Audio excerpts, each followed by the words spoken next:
Illegal affair ఒకరితో పెట్టుకోవడమే మహా చెడ్డ పాపం. అలాంటిది నలుగురు ఐదుగురిని మెయింటైన్ చేసింది ఆమె. వావి వరుసలు మరిచి మామ మరిదితో రిలేషన్ కొనసాగించింది. ఇది చాలదన్నట్టు ఆస్తిపై కన్నేసి ఏకంగా అత్తను హతమార్చింది.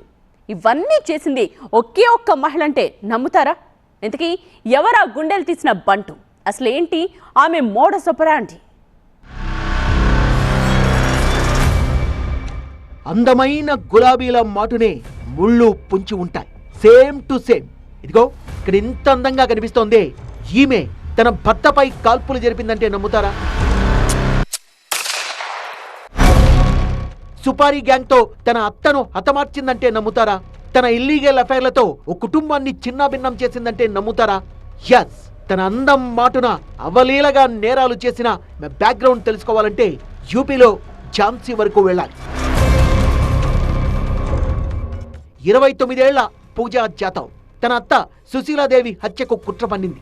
జూన్ 24న ముగ్గురు కలిసి మత్తుమందు ఇంజెక్షన్ ఇచ్చి గొంతు కోసి చంపారు. హత్య దోపిడీ దొంగల పని అని నమ్మించేందుకు 8 లక్షల రూపాయలు విలువైన నగదు కూడా దోచుకెళ్లారు. ఈ ఘటనలో సీన్లోకి ఎంటర్ అయిన పోలీసులు ఆధారాలు సేకరించి దర్యాప్తు చేపట్టారు.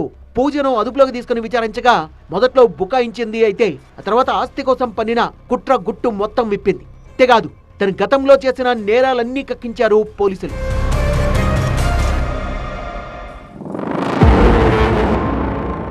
ఈ పూజా జాతవ్ నేర జీవితం 11 ఏళ్ల కిందటే ప్రారంభమైంది. రైల్వేలో పనిచేసే తన మొదటి భర్తపై కాల్పులు జరిపింది. ఆ దాడిలో త్రుటిలో తప్పించుకున్నాడు అతను. భర్త ఫిర్యాదుతో పూజ జైలు శిక్ష కూడా అనుభవించింది. అక్కడే ఆమె జీవితం నేరాల వైపు మళ్లేలా చేసింది. జైలు నుంచి విడుదలయ్యాక కోర్టు విచారణ సమయంలో కళ్యాణ్ సింగ్ అనే నేరస్తుడు పరిచయం అయ్యాడు. అతనితో శారీరకంగా దగ్గరైంది. కొద్ది రోజుల తర్వాత అతను రోడ్డు ప్రమాదంలో చనిపోయాడు. అయితే కళ్యాణ్ ఇంటికెళ్లిన పూజ అతని అన్నయ్య సంతోష్తో రిలేషన్ కొనసాగించింది. సంతోష్కి అప్పటికే పెళ్ళైంది. అయినా అతను పూజను వదులుకోలేకపోయాడు. వీళ్ళిద్దరికీ ఆడబిడ్డ కూడా జన్మించింది. అయితే పూజ అక్కడితో ఆగలేదు. బావి వరసలు చూడకుండా మామ అజయ్ ప్రతాప్తో కూడా సంబంధం పెట్టుకుంది. ఈ కుటుంబంలో అత్తా కోడళ్లకు ఆగ్రహం తెప్పించింది. బిచ్చలవిడి సంబంధాలు పెట్టుకోవడం సంగతి అటుంచితే అత్తింటి ఆస్తిపై కన్నుపడింది పూజకు. ఎలాగైనా మొత్తం తన హస్తగతం చేసుకోవాలనుకుంది. కానీ అత్త అడ్డుపడింది. పూజ తన సోదరి కామినితో పాటు లవర్ అనిల్ వర్మతో కలిసి అత్తను హత్య చేయాలని పథకరచన చేసింది. జూన్ 24న ముగ్గురు కలిసి టీ తాగారు.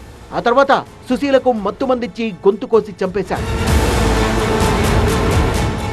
తన అత్తను చంపిన కేసులో పూజతో పాటు కామినిని అరెస్ట్ చేశారు. కానీ అనిల్ వర్మ మాత్రం పరారయ్యాడు. ఓ కేసులో తీగలాగుతున్న పోలీసులకు అనిల్ వర్మ కంటపడ్డాడు.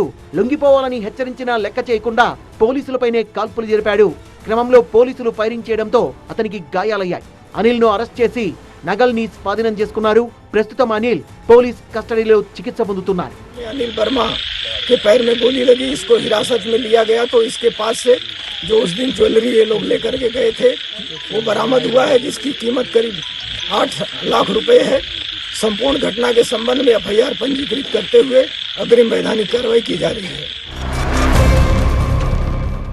తేనె పూసిన కత్తిలా పూజా జాతవ్ అందం వెనుక ఉన్న నేరపూరితమైన స్వభావం ఒక కుటుంబాన్నే విచ్ఛిన్నం చేసింది.